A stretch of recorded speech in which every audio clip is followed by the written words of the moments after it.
Ayan, ito na nga guys, ito na. Iwi-withdraw na ni Angela ang aking first salary sa aking YouTube channel. Ayan, abangan nyo guys. Ayan na si Angela, ang kapatid ni Arthur. Nagwi-withdraw na siya ng sweldo ko, o 'di ba? Ayan, ganyan lang kabilis guys. Sobrang bilis ng pagkasweldo ko, o 'di ba? Sandali lang yan guys, hindi ko akalain ganun kabilis yung pag-YouTube. O ayan, 'di ba? Kinuha na ni Angela. O ayan, ang saya-saya niya talaga. O may pasayaw-sayaw pa siya dahil sila ay gagala na. Ayan, gumagala na. Gumagala na ang magpipinsan. Ayan, hindi mo akalain na ganyang kagaganda at kalalaki ang aking mga apo. Ayan. O 'di ba? Sobrang gaganda ng aking mga apo. O ayan sila, o gagala, kakain sila. Ayan nga pala guys. O ayan si Raymond at si Butok, nakita ko. Ayun. Yan nga pala guys. Magkakasama yung magpipinsan. At dahil maliit naman yung sweldo ko, hindi naman kalakihan, ay nag-decide na lang sila na sa night market na lang sila kakain. Para ma-enjoy nila kung anong gusto nila na pagkain kung saan-saan lang dun sa tabi-tabi. Pero malinis naman dyan guys, kasi hindi naman sila magluluto ng pagkain hindi malinis, diba? O, happy silang apat. At hindi lang dyan, kasama nila yung aking anak, yun ang pinaka-driver nila. Si Butok at si Bornok magkasama. Ang saya lang, diba? O, pagkakuha nila ng sweldo, o ayun, yung mag-ama, o si Butok at si Bornok, happy-happy sila, o, kasi nakagala sila. Actually, hating gabi na ngayon dyan sa sa Lucena City, pero ang saya-saya lang kasi may night market. O, diba, kung may night market sa lugar nyo, masarap din na mag gala-gala paggabi at kumain ng kumain. Uy, si Bornok. Hi, Bornok. Happy yan. O, diba guys? Sobrang saya ko kasi yung aking mga apo, ayan, gumagala. Para mag-enjoy sila, tamasain nila yung aking, yung sweldo ko. Ma-enjoy nila, o, diba? Siyempre guys, ganun talaga. Unang mong pasasayahin sa iyong sweldo ay family. Sa susunod na lang yung sa susunod na lang yung iba. Basta masaya sila. Pero hindi lang sa pagkain nila uubusin yan guys. Kasi nag-aaral sila, maghahati-hati pa sila ng pera dyan. At syempre, hindi lang yun guys. May ipapagawa ako sa bahay ko na pwedeng maging souvenir sa unang sweldo ko. Ayan. Yung isang banyo kasi sa bahay, hindi pa natatiles. Kaya, ayun. Siguro yun na lang yung pinakang souvenir ng sweldo ko, yung tiles nung isang banyo. Kasi yun na lang yung hindi natatiles sa bahay. O, diba? Ang saya-saya lang. O, ayan. Kakain na sila. O, nakakita na sila kung anong kakainin nila. Gagala-gala talaga sila, guys. O, walang kapaguran. Lumakad ng lumakad. Hindi ko alam kung anong kanilang nagugustuhang pagkain.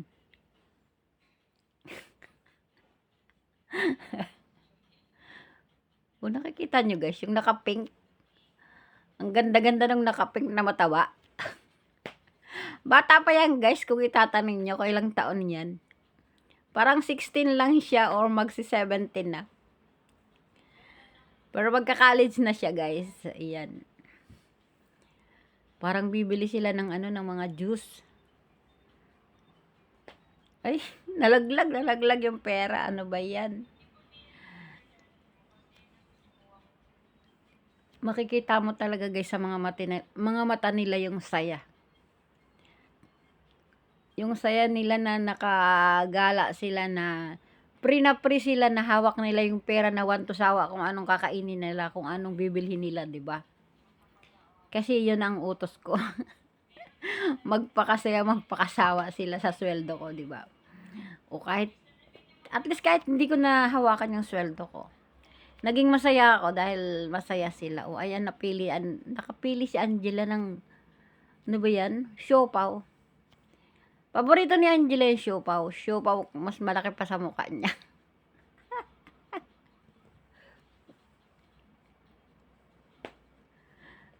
Ang saya-saya lang, di ba? Sana kung nadyan lang ako sa Pilipinas, uy, si Audrey, oh, at saka si Audrey, si Gian, si Ashley, si Angela, sila yung apat. Magpipinsan sila, oh, ayan. Malaki pa sa mukha mo yan, Angela, yung iyong siopaw, grabe.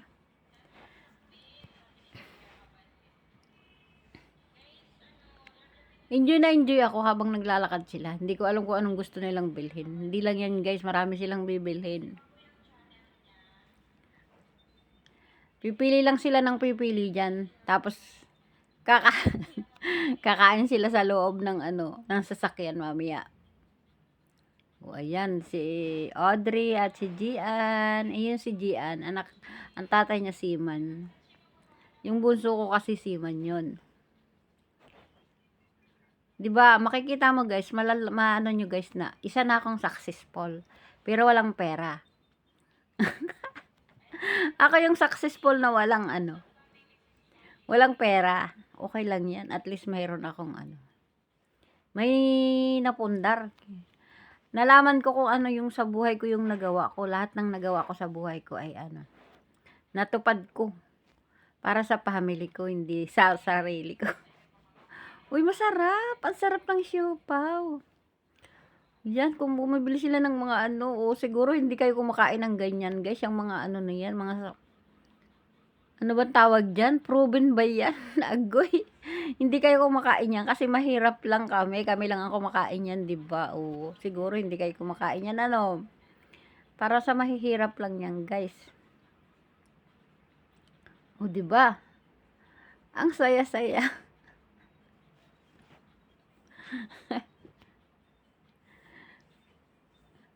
Na nga pala ako, yung namamalat ako. Grabe.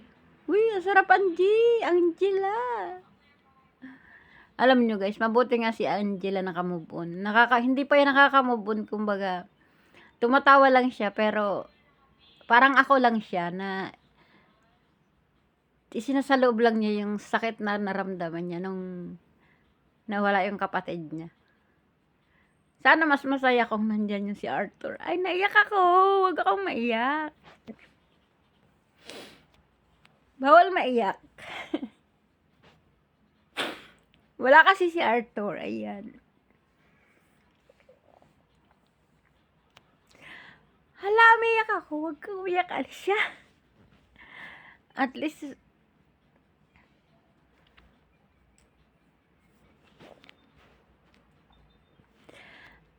pero guys, alam mo, mas masaya nga sana kung nandiyan si Arthur, di ba? Yun na yung pinakaayaw ko sa sarili ko. Iyakin ako. Ayan, saya-saya naman ni Audrey. Ang sarap-sarap ng kinakain ni Audrey.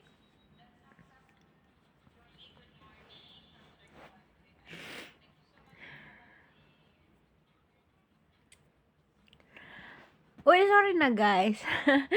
Nagbo-voice over ako ay umiyak.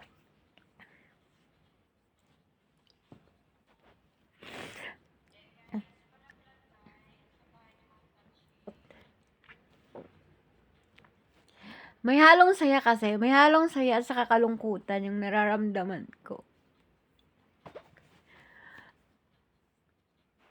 Pero more malungkot.